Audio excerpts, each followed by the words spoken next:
남편만 바라보는 삶에서 벗어나 혼자서도 행복해지고 싶어요.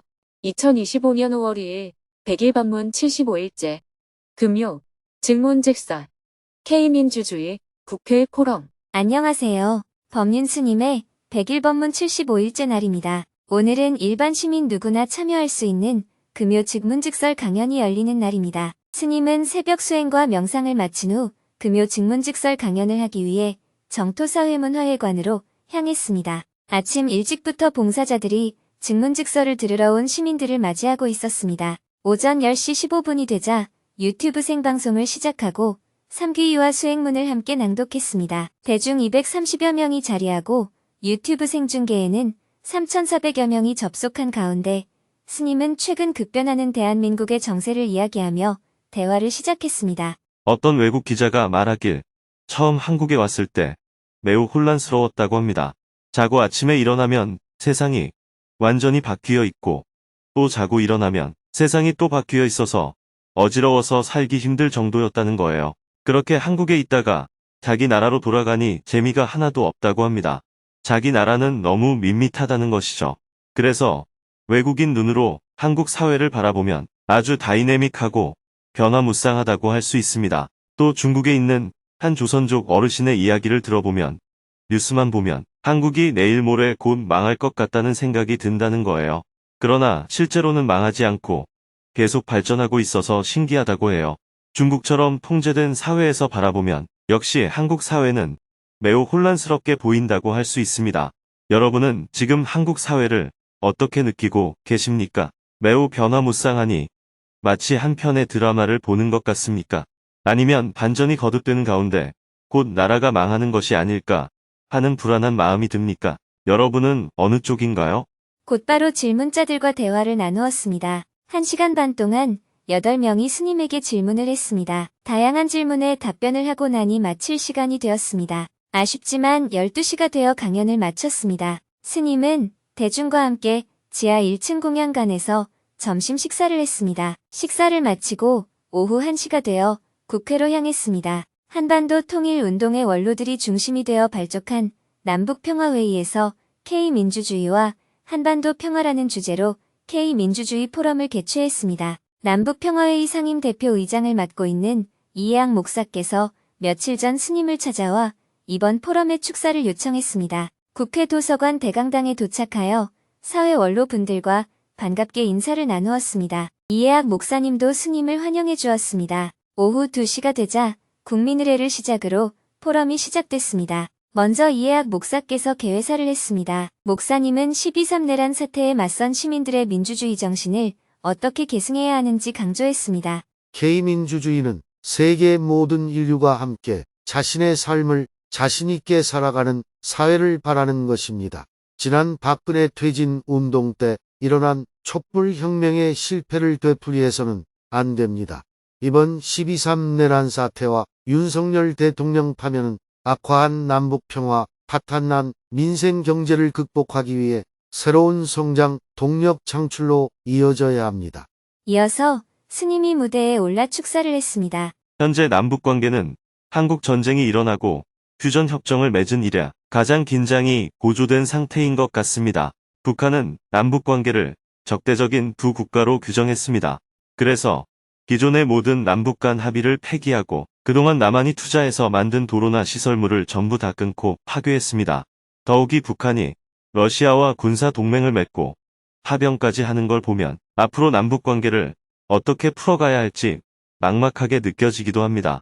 남한 정부가 북한에 대한 우리의 인도적 지원을 막거나 교류를 못하게 한다면 우리는 남한 정부와 싸워서라도 어떻게 해보겠지만 북한이 어떤 지원도 받지 않고 만나지도 않겠다고 하고 교류도 하지 않겠다고 하니 남북 간의 교류와 협력을 할 수 있는 게 아무것도 없는 상황입니다. 기존 질서가 붕괴되는 지금이야말로 새로운 기회. 이런 여건에도 불구하고 남북관계를 어떻게 좀 풀어보자는 남북평화회의의 모임 취지에 저도 동의합니다. 그러나 짧은 시간 안에는 쉽지는 않을 것으로 생각합니다. 우리의 역사를 돌아보더라도 이런 시도가 쉽게 성공한 적은 거의 없었던 것 같습니다. 어떻게 보면 우리는 지난 100년간 불가능에 도전해왔고 계속 실패를 거듭하며 지금까지 왔다고 할 수 있습니다. 당시 사건들을 하나하나 보면 다 실패한 것 같지만 지금 돌아보면 그것은 한 발 한 발 성공으로 나아간 역사가 되었습니다. 마치 어린아이가 자전거를 배울 때 넘어지는 걸 반복하면서 결국 타게 되는 것처럼 우리 근현대사도 그런 실패의 과정을 거쳐 위대한 대한민국을 만들었다고 할 수 있습니다. 이런 관점에서 본다면 극단으로 치달은 현재의 남북관계 속에서도 저는 좋은 점을 많이 찾아볼 수 있다고 생각합니다. 우리는 경제발전, K민주주의, K드라마 등을 내세우며 한류의 꽃이 피었다고 자랑하지만 이 모든 것은 전쟁으로 순식간에 사라질 수 있습니다. 마치 모래 위에 쌓은 성처럼 우리의 발전은 불안정한 상태에 있는 것입니다. 그래서 한국 사회가 해결해야 할 여러 가지 문제 중 가장 먼저 해결해야 할 과제가 바로 평화 문제라고 할 수 있습니다. 어떤 이유로든 한반도에 전쟁이 일어나서는 안 된다고 하는 평화 문제가 지금의 시대적 과제입니다. 이것은 진보나 보수의 문제도 아니고 남한이나 북한의 문제도 아니고 우리 민족이 반드시 지켜야 할 최소한의 합의점이라고 저는 생각합니다. 물론 현재 상황이 갖는 긍정적인 점도 있습니다. 첫째, 남북이 지금 서로 담쌓고 안 보겠다고 하고 있지만 서로 싸우지 않아 다행이라는 점입니다. 서로 교류하고 통일하자고 하면서도 맨날 싸우고 전쟁 위험이 컸던 과거보다 대화는 없지만 서로 싸우지는 않는 지금이 더 낫다는 것입니다. 둘째, 북한이 러시아와 군사 동맹을 맺으면서 한미 군사 동맹에 대한 힘의 균형이 맞추어졌다는 점입니다. 그동안 한미 군사 동맹이 남북 간에 늘 논쟁이 되었기 때문에 이런 상태에서는 힘의 균형을 이루는 것이 꼭 나쁘다고는 할 수 없습니다. 예를 들어 작년에는 한반도의 전쟁 위험이 매우 큰 가운데 남북 간의 긴장이 매우 고조되었지만 북한이 러시아 파병 문제에 신경을 쓰면서 오히려 덜 민감하게 대응했다고 볼 수 있습니다. 언뜻 보면 상당히 나빠 보이지만 그 속에는 좋은 점도 함께 있는 것입니다. 국제 상황을 보면 트럼프가 미국 대통령이 되면서 기존의 질서를 허물어뜨리고 있어 국제 질서의 대혼란을 일으키고 있습니다. 그러나 이렇게 기존 질서가 무너지고 새 질서가 만들어지는 혼란기에는 이제까지 해결하지 못한 문제를 해결할 기회가 생길 수도 있습니다. 기존 질서 안에서는 북미 간 적대 정책으로 인해 평화 문제를 풀 수 없었습니다. 그러나 지금은 경제적으로 손실을 볼 가능성은 높아졌지만 그보다 더 중요한 평화 문제를 해결할 수 있는 좋은 기회라고 볼 수도 있습니다. 미국에서 트럼프 대통령이 당선되고 또 우리나라 대통령이 계엄 선포를 하면서 안으로는 굉장히 혼란스러워졌다고 볼 수 있지만 남북관계 측면에서 보면 긴장이 완화되었다고 할 수 있습니다. 그래서 지금 세상이 우리 뜻대로 되지 않는 상황들을 어려움으로만 볼 것이 아니라 그 이면에 있는 좋은 점을 헤아려서 잘 이용하면 좋겠다고 생각합니다. 제도적 취약성과 동시에 민주주의의 회복력을 보여준 계엄 사태. 역사적으로 살펴보면 당시에는 늘 실패한 것 같았지만 길게 보면 우리는 한반도의 평화와 민주주의의 발전을 향해 한 발 한 발 나아가고 있다고 볼 수 있습니다. 이번 계엄 사태도 저는 대한민국만이 겪을 수 있는 일이라고 봅니다. 계엄을 그렇게 쉽게 했다는 것은 그만큼 우리나라 민주주의 제도에 취약한 면이 있다고 볼 수 있습니다. 반면에 2시간 만에 그것을 해제했다는 것은 전 세계적으로 그런 사례를 찾기 힘든 긍정적인 면이라고 볼 수 있습니다. 우리나라 민주주의는 대통령이 계엄을 선포할 위험을 안고 있으면서도 동시에 그것이 성공하기 어려운 면모가 있다는 점에서 양면성을 가지고 있습니다. 국내외의 이런 상황 속에서도 이해학 목사님을 비롯한 여러분께서 주도적으로 남북평화회의 모임을 여신 것은 마치 밖에는 눈이 덮여 있고 얼음이 얼어 있지만 땅 속에서는 새싹이 옮트듯이 우리에게 봄 소식을 먼저 전해주는 전령처럼 느껴집니다. 저는 평화를 바라는 우리의 이 기도가 1년을 넘기지 않아 곧 현실로 다가올 것으로 생각합니다. 그래서 여러분을 보고 이분들이 선구자였구나, 이런 얘기를 할 날이 곧 오리라고 믿습니다. 다시 한번 남북평화 회의 모임의 시작을 축하드립니다. 우리는 항상 여러 가지 어려움을 겪어왔고 그것을 이겨냈듯이 앞으로도 계속 이렇게 꿋꿋이 나아가야 한다고 생각합니다. 절대로 한반도에 다시는 전쟁이 일어나면 안 된다. 하는 우리의 소망을 꼭 이루었으면 좋겠습니다. 이어서 본격적으로 토크쇼를 이어나갔습니다. 윤경로 전 한성대학교 총장의 사회로 문정인 전 문재인 정부 통일 안보특보와 강창일 전 주일 대사, 도천수 남북평화회의 상임 대표가 참석해 K민주주의의 현재와 미래, 한반도를 둘러싼 국제, 정세, 북한의 통일 전략 변화와 우리의 대응, 대한민국의 평화 통일 전망 등 다양한 주제로 열띤 토론을 했습니다. 스님은 사회 원로 분들이 토론하는 내용을 경청했습니다. 포럼을 마치고 다 함께 기념사진을 찍은 후 국회를 나왔습니다. 정토사회문화회관으로 돌아와 대중과 함께 저녁 식사를 한 후 금요 증문즉설 강연을 하기 위해 지하 대강당으로 향했습니다. 해가 저물자 많은 시민들이 직장에서 퇴근해서 증문즉설을 듣기 위해 정토사회문화회관을 찾았습니다. 유튜브에 4,900여 명이 접속하고 현장에서 170여 명이 자리했습니다. 삼귀의와 수행문을 낭독하고 나서 스님이 무대에 올랐습니다. 1시간 반 동안 6명이 손을 들고 스님과 대화를 나누었습니다. 오늘은 부부가 함께 강연장에 와서 각자의 입장에서 질문하면서 재미있는 풍경이 펼쳐졌습니다. 26년째 시댁 옆에서 외로움을 견뎌온 아내와 아내를 위해 애쓰지만 점점 멀어지는 관계에 답답함을 느끼는 남편, 두 사람은 어떻게 하면 서로 행복하게 지낼 수 있을지 스님에게 조언을 구했습니다. 남편만 바라보는 삶에서 벗어나 혼자서도 행복해지고 싶어요. 저는 평생 아들 바라기로 살고 계신 어머니와 누나 셋이 있는 남편과 26년째 시댁 옆에서 살고 있습니다. 저는 남편과 둘이서 마음 편히 지내는 것이 소원입니다. 하루도 빠지지 않고 남편을 찾는 시어머니와 시누이들, 그리고 동네 친구들 때문에 남편과 있으면 제가 괜히 붙들고 있는 것 같아 마음이 무겁습니다. 아이들이 어릴 때는 남편이 옆에 없어도 아이들을 보며 살았지만 지금은 다 커서 독립해 나갔습니다. 직장에서나 집에서나 뭔가에 몰두하려 해도 마음이 헛헛하고 외롭습니다. 어릴 적 친구들은 모두 부산에 있고 지금 아는 사람들은 대부분이 남편 지인들입니다. 직장에서 사귄 사람들은 삶의 방식이나 생각이 달라서 마음을 터놓지 못합니다. 상황이 이렇다 보니 가까이 있는 남편과 친하게 지내고 싶은데 남편은 연락이 오는 친구들이 많아서 제가 붙들고 있는 것 같고 치사한 마음이 자꾸 듭니다. 남편이 저에게 돌아오려면 한참은 더 있어야 할 것 같은데 기다리는 것이 치사하고 힘듭니다. 남편에 대한 마음을 내려놓고 저 혼자 잘 지낼 수 있는 방법을 여쭙고 싶습니다. 방법은 여러 가지가 있어요. 첫째, 내 남편이니까 눈치 보지 말고 계속 붙들고 계세요. 남편이 답답해서 못 살겠다고 하고 난리를 피우면 그때 조금 놓아주면 됩니다. 내가 미리 알아서 놔주는 건 하지 마세요. 왜냐하면 남편이 나하고 같이 있고 싶은지 다른 사람에게 가려고 하는지 모르는데 내가 미리 겁을 먹고 놔준 것이기 때문입니다. 이제 아이들도 컸으니까 질문자가 하고 싶은 대로 하면 됩니다. 놔주니까 자꾸 밖으로 돕니다. 그러니까요. 나랑 살려고 결혼한 거 아냐? 하면서 자꾸 잡아당기세요. 일주일에 하루는 함께 놀러 가야 된다. 이렇게 하면서 계속 바가지를 긁으세요. 오늘도 남편과 같이 증문즉설을 들으러 왔거든요. 스님 말씀을 같이 들어야 된다고 생각해서요. 어디를 가자고 하면 잘 들어주기는 하는데 같이 있어도 계속 남들이 찾으니까 제 마음이 불안합니다. 그건 질문자의 문제입니다.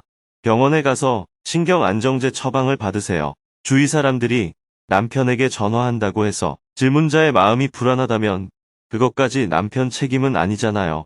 핸드폰 벨소리가 울리는 것에 질문자가 불안함을 느끼는 걸 남편이 어떻게 해결해요? 남편이 전화도 못 받게 할 수는 없는 일입니다. 제가 보기에는 남편이 질문자에게 관심을 안 가져서가 아니라 질문자 스스로 뭔가 계속 부족함을 느끼는 것 같아요. 같이 대화를 해도 뭔가 부족하게 느껴지는 거죠. 실제로 시간을 내어서 하고 싶은 말을 다 해도 돌아서면 부족함을 느낍니다. 이것은 심리가 불안한 것입니다. 뭔가 부족한 것 같은 느낌이 자꾸 드는 거예요. 처음에 질문자 이야기를 들었을 때는 남편이 밖으로 돌아서 고민인가 생각했는데 이야기를 더 들어보니까 남편의 문제가 아니고 질문자의 문제입니다. 그런데 남편을 꼬드겨서 데려온 것을 보니 여기 와서 남편도 스님 말을 듣고 반성하기를 바라는 신보가 있는 것 같아요. 수행이란 나에게 맞게 남을 고치는 것이 아닙니다. 나를 고쳐서 내가 편안해지는 것이 수행입니다. 그렇기 때문에 오늘 이 증문즉설은 무효입니다. 내가 시비하는 상대를 강연장에 데려오면 증문즉설이 성립되지 않습니다. 남편도 같이 들어야 된다고 생각했습니다. 다음에 혼자 와서 다시 질문하세요. 오늘은 무효입니다. 왜냐하면 남을 고치려고 하는 것은 수행의 자세가 아니기 때문입니다. 수행은 남이야 어떻든 내가 편안해지는 것입니다. 제가 예전에 비해서는 시댁에 간섭을 안 하려고 하는데요. 간섭을 안 해도 마음이 불편하고 간섭을 해도 마음이 불편합니다. 해도 불편하고 안 해도 불편하면 자신의 문제예요? 시댁의 문제예요? 제 문제입니다. 그래서 혼자서 잘 지내려고 합니다. 그런데 요즘에는 툭 하면 계속 눈물이 나고 말만 하면 슬픕니다. 질문자의 얘기를 들으면 들을수록 병원에 가야 할 수준이네요. 초기 우울증 증상입니다. 갱년기 장애인 것 같아요. 병원에 한번 가서 검진을 해보면 좋겠어요. 약이라는 게 별거 없습니다. 신경안정제만 조금 먹어도 괜찮아집니다. 아이들이 독립하고 나니 외로움도 커지고 그로 인해 우울한 증상이 생긴 것 같네요. 핵심은 심리 불안입니다. 남편 문제도 아니고 시댁 문제도 아닌데 심리 불안의 핑계를 남편과 시댁에 대는 겁니다. 남편이 효자이고 시댁이 남편을 자주 찾는다는 바깥 상황에 문제가 있다고 생각하는 것입니다. 근원은 심리 불안입니다. 아들과 엄마가 서로 좋아하는 게 나쁜 일입니까? 좋은 일입니다. 형제간의 우애가 좋아서 서로 전화하는 것도 좋은 일입니다. 사실은 아무 문제가 아닙니다. 질문자에게 심리 불안이 있다는 사실을 먼저 자각해야 합니다. 그럼에도 불구하고 남편과 가까이 있고 싶다면 자신의 의사를 적극적으로 이야기하면 됩니다. 가만히 있는데 남편이 알아서 잘해주기를 바라는 것은 욕심입니다. 무언가를 바꾸려면 노력을 해야 됩니다. 잘 알았습니다. 감사합니다. 남편이 누구예요? 손 들어보세요. 스님은 남편이 누구인지 확인한 후 남편에게 다시 질문을 했습니다. 아내에게 더 잘하려고 할수록 왜 사이가 더 멀어질까요? 왜 결혼을 해서 아내를 저렇게 외롭게 둡니까? 아내에게 다른 남자가 생기면 좋겠어요? 그렇지는 않고요. 저는 나름대로 아내를 위해서 최선을 다하고 있는데요. 집사람이 여태까지는 강하게 잘 버티고 살아왔는데 아이들이 다 커서 독립하고 나니까 갱년기가 지금 온 것 같습니다. 아내는 저에게 효자라고 했는데 제 나름대로는 아내가 시댁에 신경을 덜 쓰게 하려고 제가 대신 가고 그랬습니다. 장모님과 장인어른도 가끔 찾아뵙고 있습니다. 그런데도 아내가 계속 자기 할 도리를 못했다는 죄책감이 드나 봅니다. 아내에게 지금까지 잘했다고 말을 하는데도 갱년기라 그런 것 같습니다. 갱년기라서 그렇다면 그냥 놔두어야 할까요? 아내를 이해하고 따뜻하게 돌봐줘야 할까요? 제가 집사람을 잘 돌보고 시간을 할애해야 하는데 그럴수록 더 멀어지는 것 같아요. 어느 정도 이해를 하다가도 아내의 짜증이 길어지면 저도 화를 내게 되니까요. 저도 나름대로 노력을 하는데 그걸 가지고 뭐라고 하니까 저도 힘들더라고요. 남편의 이야기를 들어보니까 아내에게 잘해줄수록 더 요구한다는 말이네요. 아내는 남편을 놔줄수록 더 멀리 도망간다는 이야기고요. 저는 그렇게 싸우면서 보내는 시간이 너무 아깝습니다. 부모님도 연로하셔서 안타까운 마음이 들지만 그걸 감내하면서 집사람에게 더 집중하려고 노력합니다. 그럴수록 관계가 더 어려워집니다. 제가 밖에서 짜증이 나서 집에 돌아오면 집사람이 하는 이야기를 받아들이는 게 더 힘이 듭니다. 그런데 취미 생활을 조금 하고 들어오면 집사람이 짜증내는 걸 받아들이는 게 조금 더 수월해집니다. 제가 할 말을 남편이 다 해주고 있네요. 그런데 남편도 반성을 할 부분이 있어요. 아내가 지금까지 잘 참았지만 요새는 못 참는다고 했는데 참는 건 좋은 게 아닙니다. 참는 사람은 괴롭기 때문에 일정 시간이 지나면 병이 되거나 폭발하게 됩니다. 그래서 지금까지 잘 참았다고 칭찬하는 것은 옳지 않습니다. 참을 것이 없도록 해야 합니다. 남편의 말을 들어보면 집에 왔을 때 아내가 잔소리를 많이 하니까 집에 들어오고 싶지가 않다는 겁니다. 남편이 밖으로 도는 게 아니라 아내가 남편을 밖으로 돌도록 밀어내는 거예요. 남편은 집사람의 스트레스를 받아낼 힘을 키우기 위해서 밖으로 돈다는 거거든요. 남편이 친구를 좋아하는 습관 때문에 그럴 수도 있지만 집에 들어오면 뭔가 편치 않은 겁니다. 그러면 자기도 모르게 집에 들어가기가 싫어집니다. 짜증도 한두 번이지 일상이 되면 처음에는 괜찮지만 나중엔 지칩니다. 무의식적으로 집에 오기가 싫어집니다. 그래서 온갖 핑계를 대면서 안 만나도 될 사람을 만나고 안 할 전화도 하면서 집에 안 들어갈 핑계를 만들게 됩니다. 그래서 자꾸 부부가 멀어지게 되는 거예요. 아내는 병원에 가서 약을 처방받아 먹어야 하고 자꾸 짜증 섞인 말을 하지 않아야 됩니다. 남편은 갱년기 증상이 있는 아내에게 더욱더 관심을 가져주는 게 필요합니다. 서로 노력이 필요합니다. 스님의 답변이 끝나고 남편과 아내에게 각각 소감을 들어보았습니다. 먼저 남편이 소감을 말했습니다. 감사합니다. 스님 말씀을 들으면서 제가 아직 부족하구나 싶었습니다. 집사람의 마음을 채우기 위해서 제가 더 노력하겠습니다. 아내도 소감을 말했습니다. 저도 마음을 잘 다스려 보겠습니다. 감사합니다. 청중 모두가 큰 박수로 두 부부를 응원해 주었습니다. 오늘은 아내와 남편 각각의 입장이 어떠한지 함께 대화를 나눌 수 있어서 더 풍성한 증문즉설이었습니다. 계속해서 질문들이 이어졌습니다. 진지한 성격이라서 종종 누군가 농담을 했을 때 못 알아듣습니다.